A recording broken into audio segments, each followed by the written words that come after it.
Hallo und herzlich willkommen bei Learn German with Ben und einer neuen Folge My German Diary.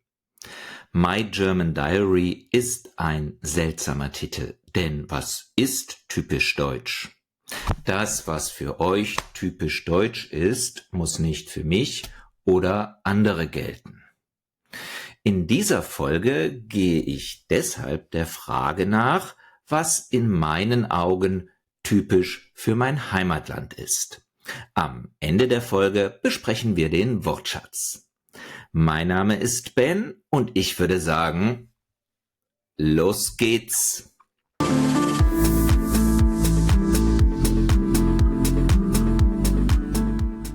Typisch deutsch sind für mich die 4 Lebensmittel Kaffee, Bier, Brot und Kartoffeln. Wir Deutschen trinken durchschnittlich 166 Liter Kaffee pro Jahr. Zum Vergleich, pro Jahr trinken wir etwa 155 Liter Wasser. Und der Kaffee ist wirklich überall. Wir kommen auf einen Café vorbei, treffen uns in der Stadt auf einen Kaffee oder bieten unserem Besuch eine Tasse Kaffee an. Eine Quizfrage. Wie viel Bier hat jeder Deutsche im Jahr 2022 getrunken? Im Durchschnitt waren es 92 Liter und die Auswahl ist riesig. Allein aus Deutschland stammen ungefähr 5000 bis 6000 Biersorten, die in 1500 Brauereien und 25 Bierstilen gebraut werden. Mehr als die Hälfte dieser Brauereien liegt in Bayern.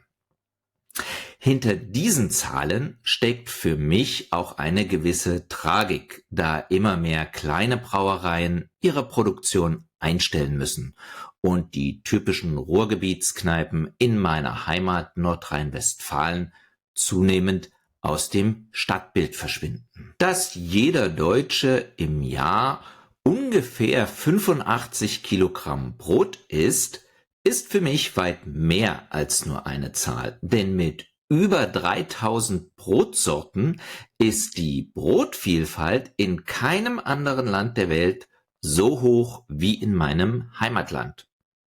Doch weshalb ist das so? Zum einen ist das Klima in Mitteleuropa perfekt für den Anbau verschiedener Getreidekulturen wie Weizen, Rogge, Gerste, Hafer und Dinkel geeignet. Zum anderen sorgte die Gesellenwanderung für einen regen Austausch der Rezepte und Herstellungsverfahren. Die Gesellenwanderung war ein zum Teil verpflichtender Bestandteil der Ausbildung vom Spätmittelalter bis zur Industrialisierung.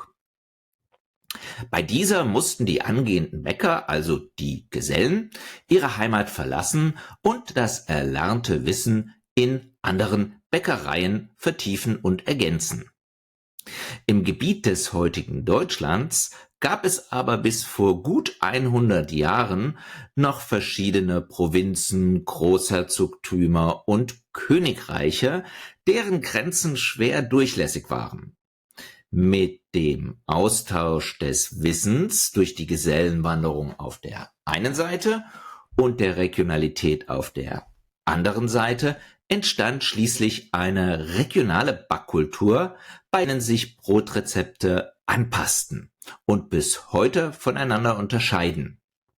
Überdies sind wir Deutschen offen für neue Rezepte. Die Zahl der Bäckereifachbetriebe hat sich leider von etwa 55.000 in den 60er Jahren bis auf 11.000 in der Gegenwart reduziert. Und für mich ist Brot übrigens auch ein Ausdruck des Wohlstandes. Und genau diesen Wohlstand verdanken wir auch der Kartoffel. Die Kartoffel kommt ursprünglich aus den Anden. Als Wildpflanze ist sie seit 13.000 und als Kulturpflanze seit 7.000 vor Christus belegt. Nach Europa gelangte sie erst durch die Eroberung des Inka-Reiches. Bisher war Friedrich II. Als König von Preußen 1745 für den ersten Anbau der Kartoffel verantwortlich, die ihm übrigens überhaupt nicht schmeckte. Das ist falsch. Der erste Anbau der Kartoffel ist 100 Jahre früher durch Max Wirsing in Flensburg und später durch Bauern in Sachsen belegt.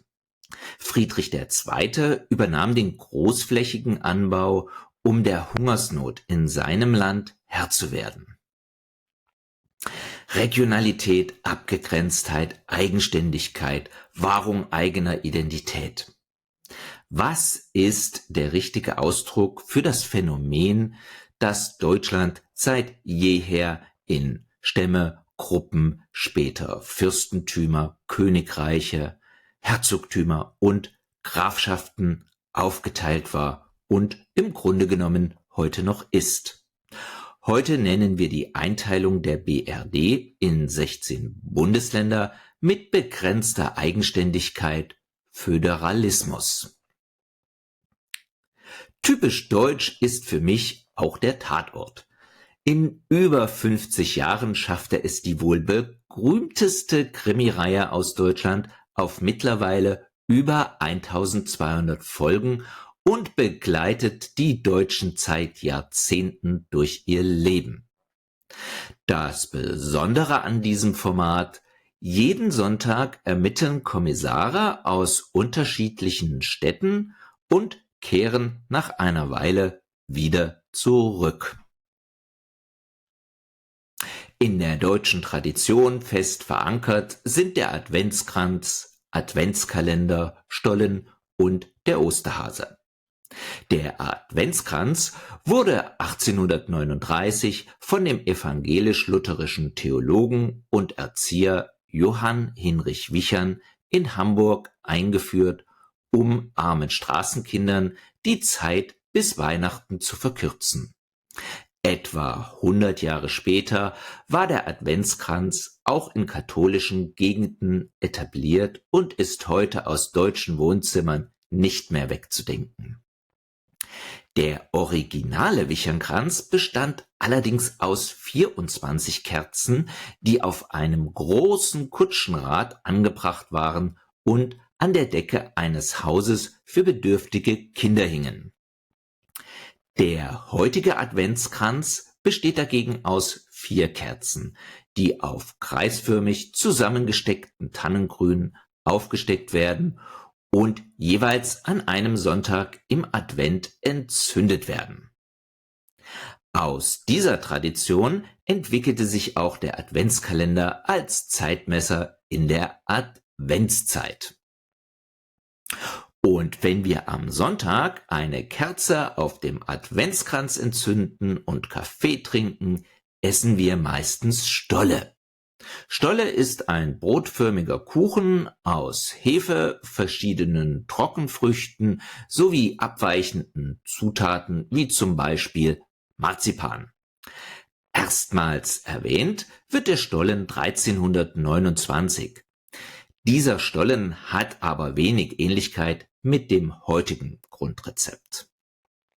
Bei dem Osterhasen handelt es sich um ein Tier, das am Ostersonntag, dem Beginn der Osterzeit, Ostereier für Kinder versteckt.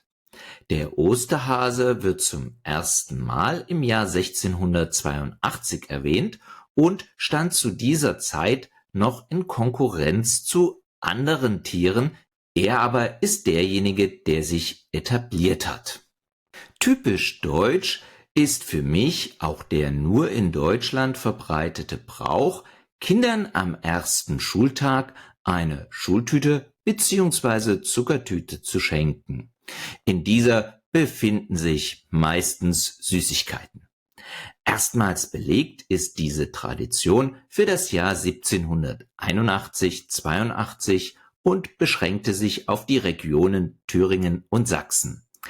Bis sich die Schultüte in ganz Deutschland durchsetzte, sollte es allerdings noch über 100 Jahre dauern. Wohl nur wir haben ein so inniges Verhältnis zu unserem Auto. Abgesehen davon, dass Deutschland das einzige Land Europas ist, in dem es noch keine Geschwindigkeitsbegrenzungen gibt, sind wir in meinen Augen penibler, wenn es um Dellen, Kratzer oder Beulen an unserem liebsten Kind geht. Denn das geht gar nicht. Ich bin sicher, ihr habt schon auf die viel gerühmte und zum Teil berüchtigte Ordnung, Disziplin, Sauberkeit und vor allem die Pünktlichkeit gewartet. Vor allem letztere ist in der Tat typisch deutsch. Die muss allerdings nach meiner Auffassung erklärt werden. Die deutsche Pünktlichkeit hat ihre Wurzeln in der industriellen Revolution, als Menschen in neu gebauten Fabriken präzise arbeiten mussten und ein Termin im Alltag immer wichtiger wurde. Und so wie wir Deutschen uns an die Pünktlichkeit gewöhnt haben, so wenig kommen wir mit Formularen, Anträgen, Vorschriften, Genehmigungen und Datenschutzverordnungen zurecht.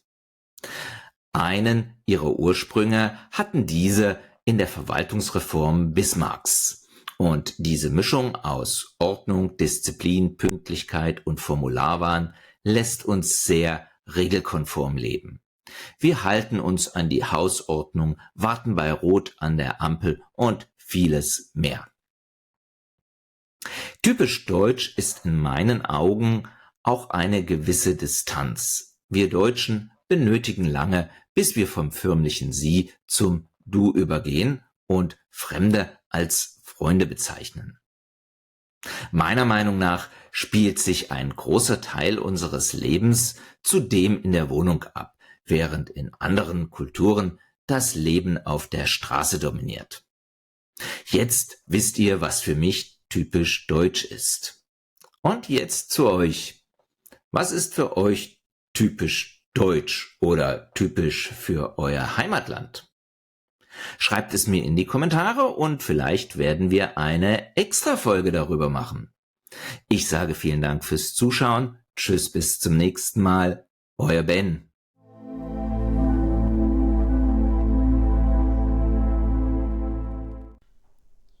Kommen wir nun zum Wortschatz.